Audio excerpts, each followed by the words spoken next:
A mí me impacta mucho en la palabra que oigo que Hechos 17 habla de un pueblo en especial, los de Berea. Y esos de Berea, teniendo predicadores como Pablo y Silas, no creían todo lo que decían. E iban y lo consultaban en la Escritura. Yo soy un partidario, hermano, de decirles a todos y cada uno de ustedes, no digas a todo amén, ¿verdad? No digas a todo amén. Si realmente no es algo que has vivido y que tienes como experiencia de tu comunión con Dios, de que Dios te habla a través de su palabra, de que tienes algo que se asienta en tu corazón y por tanto vas inquiriendo. Dice, inquirir es buscar, es ir a la profundidad, ir a más y más de Dios. Entonces, te quiero decir que hay dos versos que dentro de todo este tiempo que hemos visto acerca de las evidencias o las manifestaciones o las señales de tener fruto del Espíritu Santo dentro del gozo, iniciamos y veía dos porciones. Una está en el Salmo 16, verso 11, y si puedes acompañarme ahí. Y más adelante, ya algo más, un poquito más a fondo, es 1 de Pedro 1, los primeros versículos. Pero vámonos por partes. Voy a tratar de ser claro, conciso, preciso, para dividir en dos partes esta meditación. La primera, y por cierto que, pues sí, a mí me sorprendió lo que yo leí y pensé, reflexioné, oré y dije, Señor, pues lo comparto con mis hermanos. Al fin son puro bereano, entonces van a checar después si esto es bueno, correcto, dentro de la Escritura o no. Y dice la porción, me mostrarás la senda de la vida. En tu presencia hay plenitud de gozo, delicias a tu diestra para siempre. Salmo 16, verso 11. Amén. ¿Están conmigo, hermanos? ¿Qué nos dice esa porción de la Escritura? Dice mucho, muchísimo. Primero que nada, yo veo este verso como un verso del futuro, cuando lo escribió David y cuando tú y yo lo estamos leyendo en este momento. Es un verso aspiracional. ¿Sí sabes lo que es aspiracional? Algo que quieres que suceda, algo que buscas que se dé, algo que quieres encontrar. Entonces esta es una porción de habla de futuro y es aspiracional. ¿Por qué? Me mostrarás. Es un verbo que está en futuro. El verbo mostrar conjugado en futuro es tú me mostrarás. ¿De acuerdo? Entonces estamos en la misma línea. Es algo hacia el futuro. La senda de la vida. En tu presencia hay plenitud de gozo. Es que ella está hablando en presente. No, seguimos hablando algo aspiracional. La presencia de Dios debe de traer plenitud de gozo. Y plenitud es algo aspiracional. Y ahorita voy a abundar en ello. Y dice, delicias a tu diestra para siempre. Y para siempre denota algo aspiracional, algo de futuro. ¿Estamos de acuerdo? O sea, lo estoy desmenuzando. Y entonces voy. Ya no tengo que ver nada con el conjugar porque no soy maestro de español. Entonces, mostrarás tu futuro. ¿Ok? La senda de la vida. La senda es un camino. ¿Quién es el camino? Como nos muestra la palabra, dice Juan 14:6. Jesucristo es la verdad y la vida. Él es la expresión de todo lo aspiracional en nuestras vidas. Él es la necesidad primordial de nosotros. Él es la esencia de todo lo bueno, a lo que queremos llegar. Entonces, estamos hablando de que será mostrado a alguien o algo, alguien. A David, que escribió este salmo. En tu presencia hay plenitud de gozo. Y plenitud, hermano, dije, yo no quiero hablar de mi parte ni decir cosas que no, pero sí analicé todo lo que significa la palabra plenitud. Y plenitud es aspiracional al 100%, es algo del futuro. Y escucha, plenitud es calidad de pleno. ¿Qué me dice eso? Pues no mucho, ¿verdad? Pero abundando más, dice, o completo. Calidad de pleno o algo completo. Algo completo es algo que no le falta nada. Es un estado de totalidad e integridad. Total, todo, íntegro, completo, que alguien o algo puede alcanzar. Escucha, ahí está el tema de lo aspiracional, del futuro, que algo o alguien puede alcanzar. plenitud es el momento máximo de un desarrollo o de una perfección. Entonces nos habla que es resultado de un proceso de preparación o formación. El plenitud es el punto más intenso. Eso me gustó cuando no estaba literal, pero me gustó darle ahí un enroque ahí a las palabras. Es el punto más intenso, más alto, de mayor apogeo y esplendor de una cualidad. ¿De acuerdo? Es un aspecto idóneo. La idoneidad es buscar lo que es perfecto. Y es algo, por el aspecto de cualidad en su más alto nivel y apogeo e idoneidad, es algo que ya no puede tener un nivel mayor de mejora, pues llegó a lo perfecto.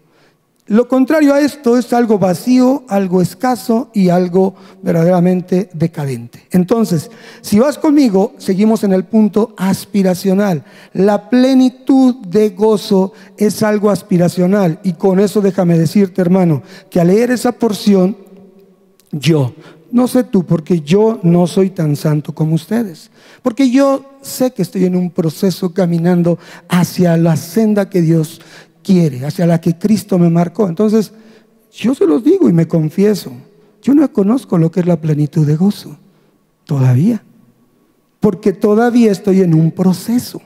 Plenitud es algo que espero que suceda, es aspiracional, y estoy supuesto, como tú y como yo, a ello. Entonces, ¿por qué te digo? Porque la plenitud de gozo es la vivencia intensa, profunda y excelente con el Padre, con Jesucristo y con el Espíritu Santo.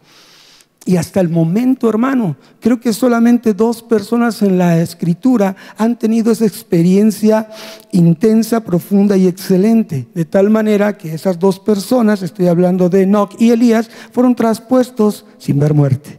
¿Me explico? No cualquiera tiene ese nivel de ser contraste con su mundo, de ser verdaderamente alguien en la firmeza de la fe, ser alguien que refleje, que sea pleno, completo, total, íntegro, el desarrollado ya, la perfección en él, la intensidad, lo más alto, el mayor apogeo de tener la cualidad o el aspecto, y ya no necesite ninguna mejora. ¿O habrá alguien aquí así, hermanos? Permítanos orar por él para que se lo lleve el Señor en este momento. No hay nadie. Entonces, hermano, me pregunto yo, si me estás entendiendo lo que te digo, si tú conoces lo que es la plenitud de gozo. A lo mejor, y no quiero decirlo de una manera incorrecta, no, el gozo del Señor no es algo emocional, no es algo circunstancial. Ya hemos estudiado y el pastor ya nos ha hablado que es algo que viene de dentro y es algo que Dios integra a nuestra vida, y lo integra mediante un proceso de Él hacia nosotros. Entonces, en la plenitud de gozo, en esa aspiración, nos debe llevar a la existencia intensamente espiritual. Una existencia intensamente espiritual, y no para ser monjes o monjas viviendo en un lugar encerrados. No, hermano, es tener una experiencia o existencia intensamente espiritual, satisfactoria y gratificante, que viene de nuestro interior. Te estoy describiendo lo que es el gozo. Viene de tu interior, y esto no es influido por cómo nos va o si va bien o va mal. Esto es algo que sucede al exponernos a la presencia de Dios solamente. Por eso es importante entender dónde está la plenitud de gozo, porque si nosotros solamente somos simpatizantes de la fe, si solamente somos integrantes de un grupo, de una modalidad, de una comunidad, sin tener la aspiración de llegar a la plenitud, entonces, hermanos, solamente somos religiosos. Pero exponiéndonos a la presencia de Dios, somos llenos de su amor, perfectamente de su amor.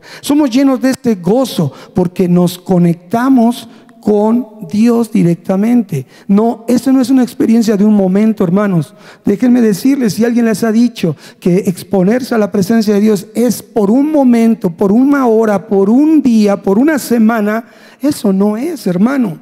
Esto va más allá. Por eso el ser hijo de Dios implica pagar un alto costo de ser discípulo de Dios. Entonces quiero decirles esto, hermano.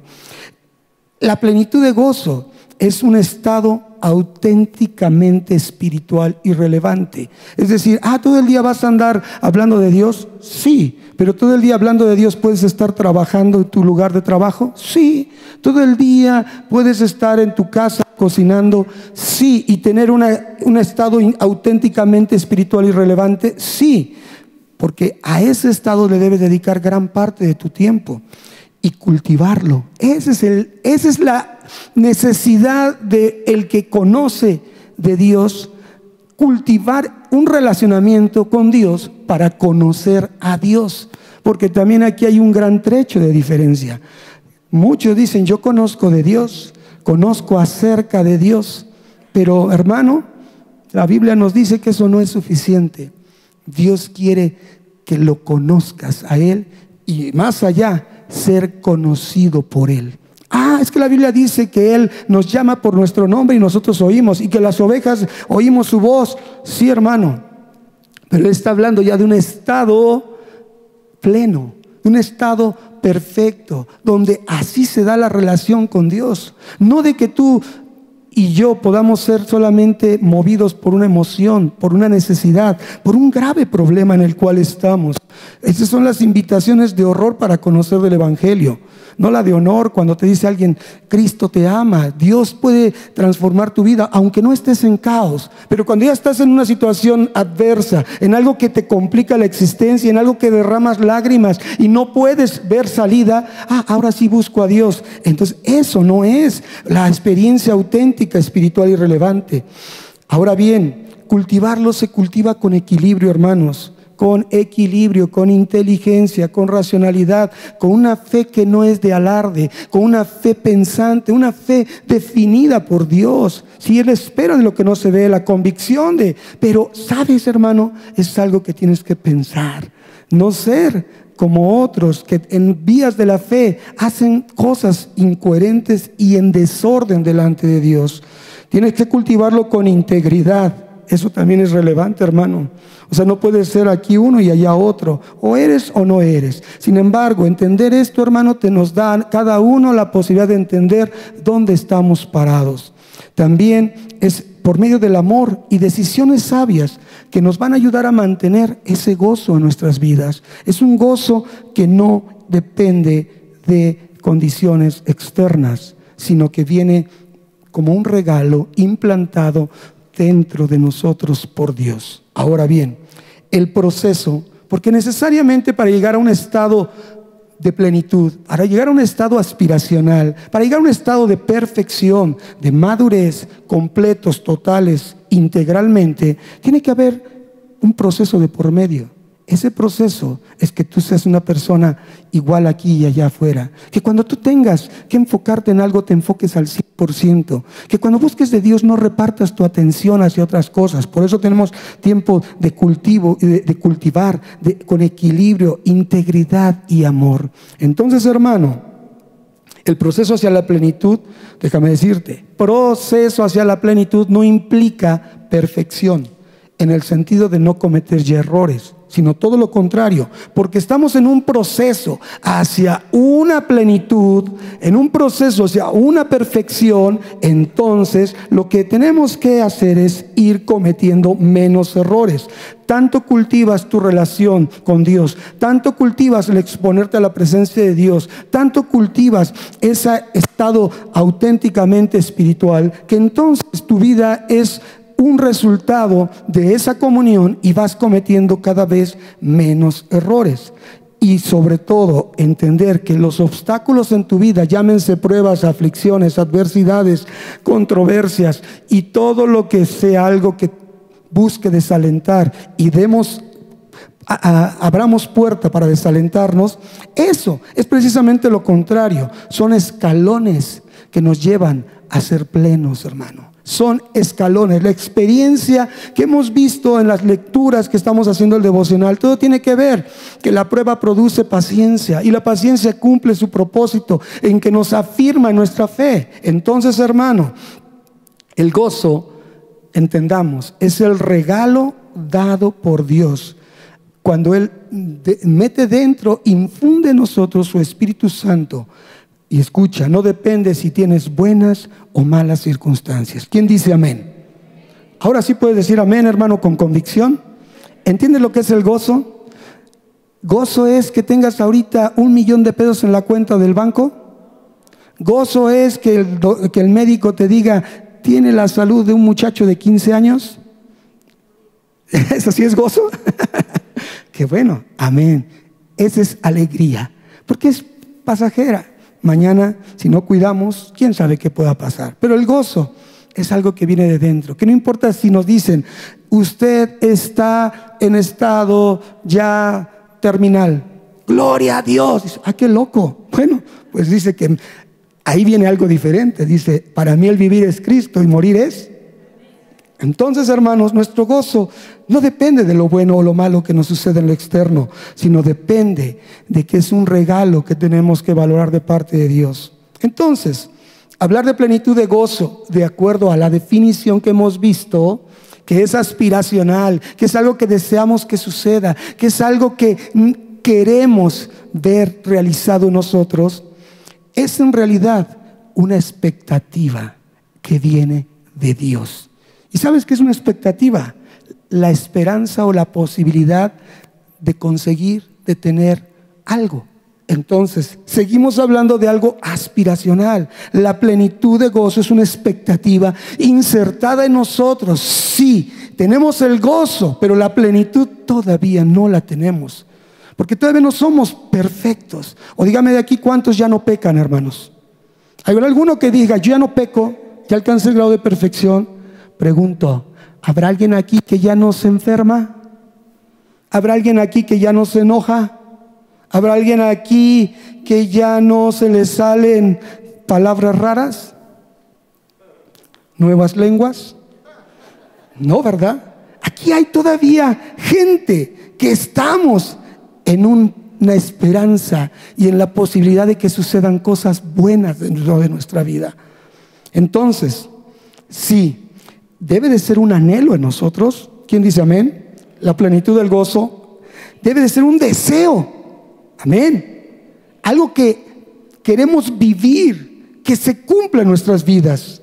Porque reitero, y a las pruebas me remito, no conocemos lo que es la plenitud de gozo todavía, hermanos. Porque nuestro estado espiritual es todavía inconstante. Nuestro estado espiritual, honestamente, sigue dependiendo de las condiciones externas. Nuestro estado espiritual actualmente todavía depende si me enojo o no me enojo, si se da o no se da lo que deseo. Esa es la realidad. Y yo, hermano, aquí me paro frente de ustedes. No me vengo a dar baños de pureza, porque el hecho de estar aquí no quiere decir que ya alcancé algo. Quiere decir que como tú y como yo estamos en la senda del justo, que va en un progreso constante, aumentando hasta que llegue a una plenitud. Esa es la analogía. La senda del justo es como la luz de la aurora, que va en aumento hasta que el día es perfecto. Y esto es la analogía de la vida del justo. Unos estamos a una parte, otros más adelantados, otros un poquito más, un poquito menos, pero no hemos llegado a la plenitud de ser justos delante de Dios en nuestra manera de responder, es decir, de obedecerle a Él. Entonces, hermano, nosotros, si somos honestos, sabemos que no hemos llegado a esa plenitud espiritual. Yo digo amén. Yo no he llegado a esa plenitud espiritual, hermanos. No sé cuántos honestos hay aquí. Si no, no levantes tu mano. Dilo para ti mismo. Si llegaste a la plenitud espiritual, amén. Pero también te digo, no creo que aquí ninguno hayamos llegado a una obediencia perfecta. Y esto, 2 Corintios 10 nos habla, dice que aunque andamos en la carne, no militamos en la carne, porque las armas de nuestra milicia son poderosas en Dios. ¿Para qué? Para la destrucción de fortalezas, de argumentos y de toda altivez que se levanta contra el conocimiento de Cristo. Y nosotros todavía tenemos muchísimas batallas aquí, hermano. Aquí batallamos todos los días y no hemos llegado a esa obediencia de llevar cautivo todo pensamiento a Cristo, esperando todavía lo que dice esa porción, hasta llegar a una obediencia perfecta Y esa nos falta todavía, hermanos. Y no es malo. O sea, de reconocer quiénes somos, tenemos que partir de nuestra realidad para entender el compromiso que tenemos y debemos de cumplir hacia Dios y hacia nosotros mismos por conocer lo que conocemos. ¿Quién dice amén? ¿Vienes a conocer del Señor? ¿O vienes a querer ahí medio darte una idea de qué es las cosas del Señor? Hermano, yo creo y estoy convencido que cada vez que oyes algo de la palabra de Dios, es que tú ya te metiste en algo que no puedes salir, porque eres responsable de cada una de las cosas que estás escuchando. Y ya no hay vuelta atrás. En el Señor no hay vuelta atrás. El Señor te va a llevar a ese estado. Pero, hermano, entre más obstáculos le pongamos a Dios en el corazón, más va a ser la tareita por ahí que tenemos que cumplir. Entonces, nosotros sabemos que estamos en un proceso. Este estado de llegar a ser formados y a estar en una estatura que se nos demanda, no es de la noche a la mañana, hermanos. No. Dios puede hacer transformaciones, claro. Dios puede hacer cosas impresionantes, pero yo veo muy pocos casos así en la Biblia. Y veo los más, gente desagradecida, gente que le dice al Señor: yo quiero conocer qué es la vida eterna, ve y reparte todo lo que tienes. Ay, mejor luego nos vemos, ¿verdad? Y no ceden al Señor. Entonces, no es de la noche a la mañana, hermanos. Implica un proceso. Y amén por el proceso. Amén, porque estamos siendo formados y en ese proceso estamos siendo transformados para ser necesariamente probados. ¿Y por qué tenemos que ser probados? Para que se vea en nosotros si realmente hay calidad de hijos de Dios. Hay sello de calidad que diga: este va avanzando en el proceso. Y entonces hacernos acreedores al reconocimiento de haber llegado a la condición para la cual fuimos creados. Entonces, hermano, yo creo que hasta el momento es muy complicado que alguien podamos decir: ya llegué. Como el apóstol Pablo, que dijo: he terminado la carrera, ¿verdad? Imítenme a mí en lo que yo imito a Cristo. Pero aún así, Pablo, yo no lo veo que haya dejado, como dice 2 Corintios 12, su aguijón. Por alguna razón le dieron algo que le decía: espérate. Tal vez por todo el conocimiento que tenía, le dejaron ese aguijón para que no se envaneciera, porque era propenso a. Entonces, hermanos, ni aún ellos pudieron hacerlo. Y por eso te digo que este Salmo 16 es un salmo que escribió el rey David, lo escribió David, pero con temas que estaban muy por afuera de su propia experiencia personal. Eso no era de él, porque él estaba hablando de un ideal que no se había cumplido todavía, hermanos. Cuando tú lees todo el Salmo 16, te das cuenta que es un salmo que involucra, como todos los demás salmos, a Jesucristo. Y un momento impresionante y un momento culminante en el ministerio de Jesucristo. Salmo 16 nos habla de su resurrección. Salmo 16 nos habla de que Él fue por promesa dada hacia su vida no ver corrupción, ni su alma se quedara en el Seol. Entonces, si tú ves el Salmo 16, es un salmo de un ideal no cumplido, que solamente se cumpliría a través de Jesucristo. Amén. Y ahí vemos, cuando Pedro se levanta en Hechos 2 a su primer discurso, su primera predicación, que se convirtieron 3,000 personas, él citó el Salmo 16, hablando de aquel que había hecho algo impresionante por la vida de todos nosotros y que fue llevado a una muerte, pero no vería corrupción. Chécalo ahí, Hechos 2 del 24 al 32, habla de su victoria sobre la muerte y del camino que fue abierto a través de ese sacrificio, la verdad, la vida que fue desprendida, fue dada por él, y cumpliéndose esa expectativa de Dios, que el rey David no era una narración de su vida personal, era algo que iba a suceder en el futuro, que ya sucedió con la primera venida de Cristo. Ya sucedió, hermanos. Los beneficios de la primera venida de Cristo para ti y para mí es que la promesa está injertada de una salvación en nosotros. Escucha, se injertó una promesa de salvación, mas la salvación, como el gozo gozo también es progresivo, hermanos. Y perdóname que te diga esto, la salvación no entra en una persona con hacer una oración. No, hermano. Si alguien piensa que es así, eso solamente es empezar en las personas, y ya lo dijo el pastor Ernesto aquí, es empezar en las personas a levantar un interés de acercarse a la vida espiritual.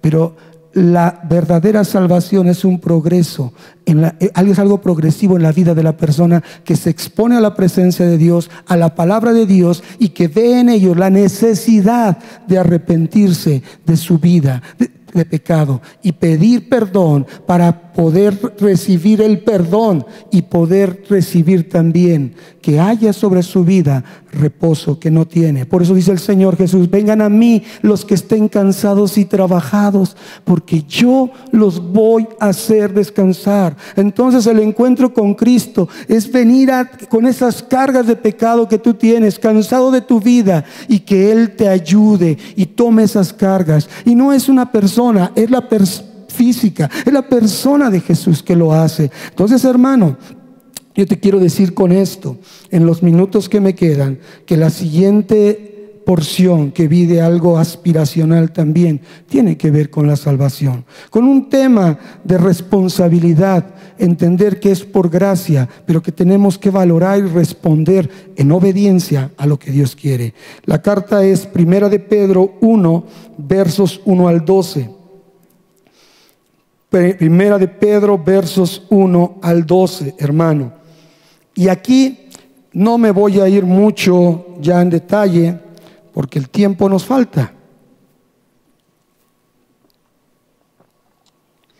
Pero sí te quiero decir que el apóstol Pedro escribe a personas con problemas, a personas que están pasando aflicciones, a personas que están recibiendo en su vida situaciones que no quisieran haberlas tenido. Les llama expatriados, pero a la vez le dice elegidos según el previo conocimiento de Dios, la presencia de Dios. Es decir, tú y yo ya estábamos en el conocimiento de Dios. ¿Para qué estábamos ahí? Para estar en santificación del Espíritu, ser apartados por Dios para obedecer y ser rociados, participar de los beneficios del sacrificio de Cristo, ser injertados a su plan. Entonces dice: bendito el Dios y Padre de nuestro Señor Jesucristo, que según su gran misericordia, fíjate cómo va hablando, nos hizo renacer para una esperanza viva por la resurrección de Jesucristo. Y ahí vemos lo que se cumple en la expectativa de David en el Salmo 16, está cumpliéndose en la persona de Jesús, la esperanza viva, la resurrección de Jesucristo de los muertos, para que nosotros participemos también de una herencia que no tiene corrupción, que no tiene contaminación y no se marchita, que ha sido reservada en los cielos para nosotros, y que hoy somos guardados por el poder de Dios mediante la fe para, escucha, alcanzar la salvación. Alcanzar está en un futuro, es algo aspiracional, es algo que nosotros queremos que suceda. Y dice en futuro que está preparada para ser manifestada en el tiempo final. Hermano, probablemente esto tengas que discernirlo mucho.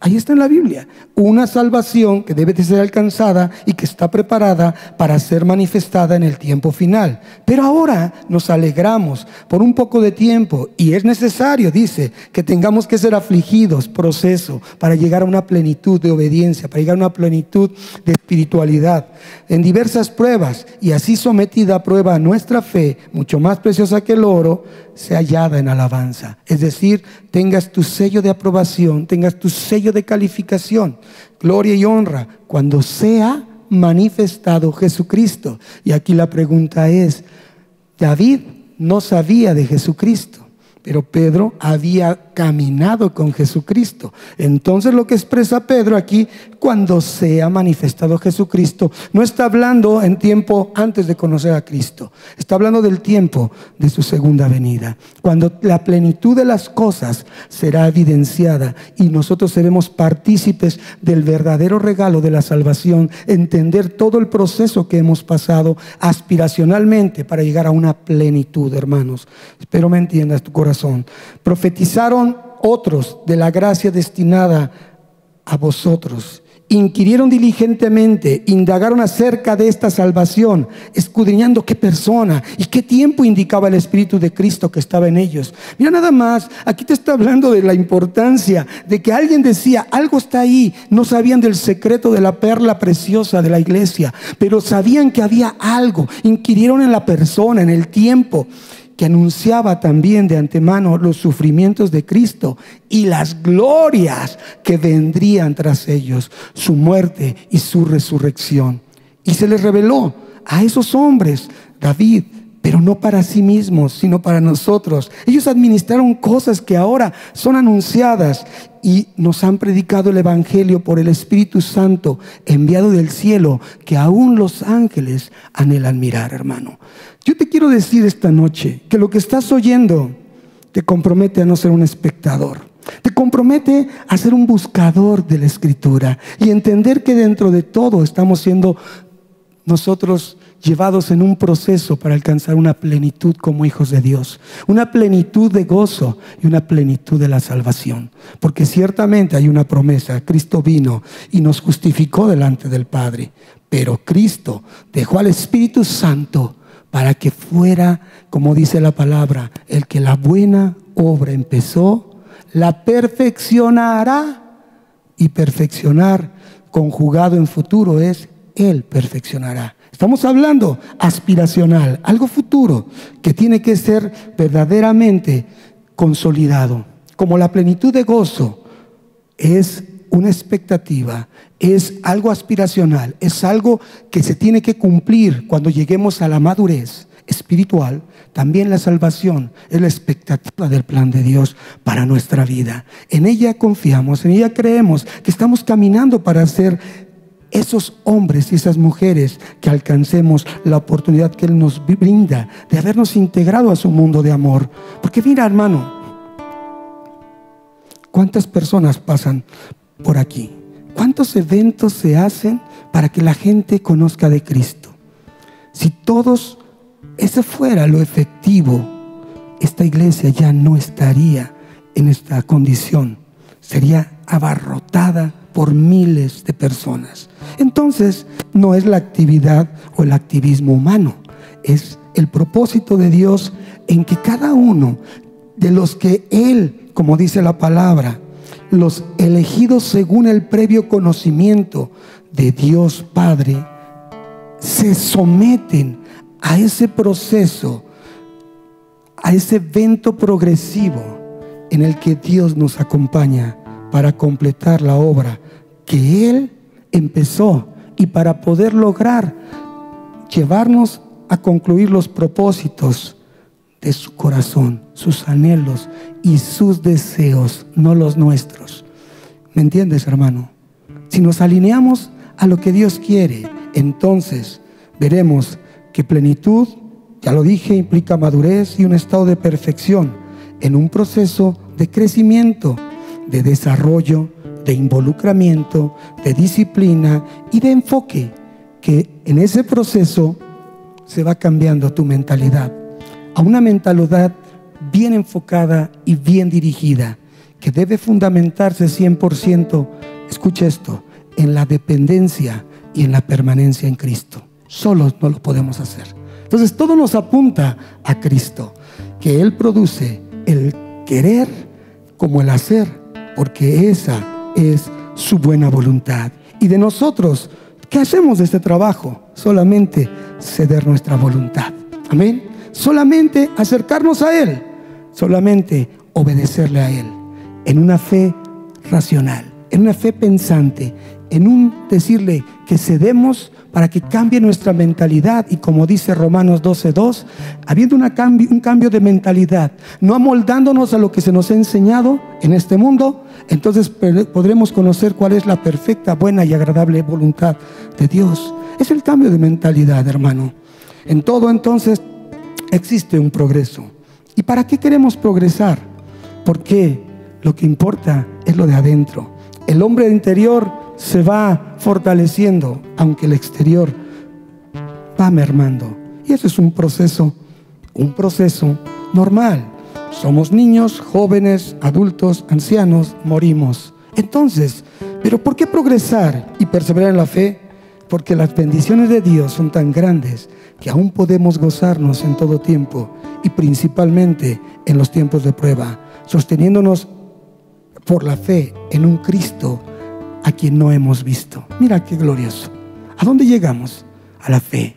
No hemos visto a Cristo, pero tal fe es el camino hacia una salvación plena y definitiva en tu vida y en mi vida. Amén.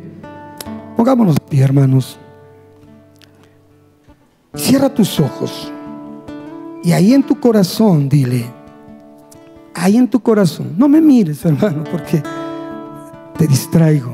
Cierra tus ojos solamente para entender una cosa. Enfoque en ti. Lo puedes hacer ahorita, lo puedes hacer al rato, llegando a tu casa, en la madrugada, en cualquier momento. Pero yo te digo ahora que puedas entender algo, que Dios nos lleva a una esperanza, y en sí misma la esperanza es una herencia de saber que hay una vida eterna, una esperanza que no se contamina, no se corrompe, ni se marchita, ni deja de ser.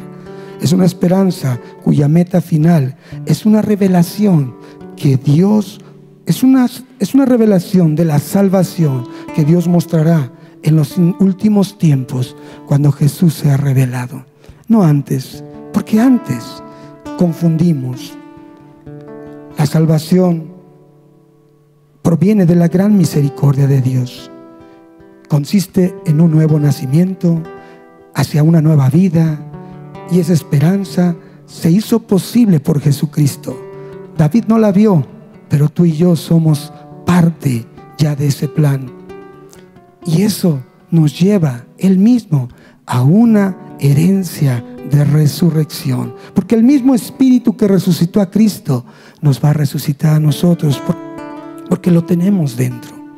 Entonces, salvación en tu pasado se describe como haber recibido un nuevo nacimiento solamente por la misericordia de Dios.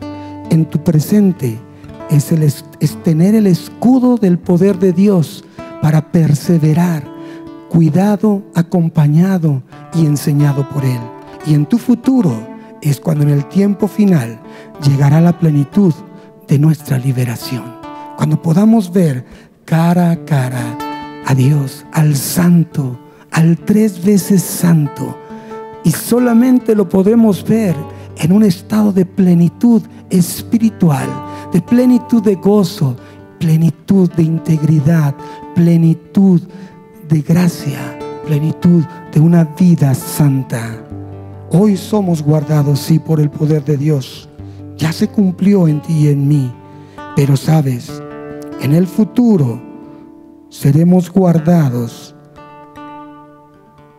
porque podemos llegar a una plenitud de libertad, cual no hemos visto hasta el momento. Por eso caminamos en un proceso, andamos en un proceso. Jesús se dio a nosotros para protegernos por medio de su poder. Lo que es evidente, tú y yo somos distintos. Tú y yo en esta tierra caminamos de manera distinta. Él dijo: sean luz y sal, distínganse, sean contraste de todo aquello. Y lo hacemos por fe, algo que Él puso y Él activó dentro de nosotros. ¿Para qué? Para alcanzar la salvación, que tendrá su culminación y será completa y manifestada cuando Cristo regrese. Padre, en esta hora, Señor, yo te ruego que pongas inquietud en el corazón de cada uno de los oyentes que han prestado sus oídos durante estos minutos, para que pongas deseos y anhelos de plenitud, de buscar ser completos, de buscar llegar a esa madurez, de buscar llegar a esa estatura, en ese proceso diario y continuo, de buscar esa intensidad espiritual, de desarrollarse de tal manera que puedan dedicar parte de su tiempo para cultivar su relacionamiento con Dios. Esa es la única manera que nosotros podemos hacer algo por nosotros, exponiéndonos a la presencia de Dios, con lo cual Él nos cubrirá con la multitud de sus misericordias, con su gracia y su favor, y de Él vendrán tiempos de paz y tiempos de refrigerio en medio de la prueba, en medio de la adversidad, en medio de la aflicción, en medio de la tribulación, porque eso nos está capacitando para encontrarnos un día con Él y que Él diga de nosotros: buen siervo fiel, pasa al gozo de tu Señor. Padre, en esta hora te doy gracias por tu palabra. Gracias, Señor, también por la vida de aquellos que han venido por primera vez a este lugar. Sobre de ellos, Señor, creemos que tú has lanzado bendición por ser oyentes de tu palabra, palabra que puede cautivar su corazón y hacerles ver la necesidad de arrepentirse y convertirse a ti, Señor. Buscar que sean perdonados sus pecados y encontrar reposo en tu caminar. Señor, bendíceles a cada uno de ellos. Los que vinieron hoy, conoces lo que está pasando en su mente y en su corazón.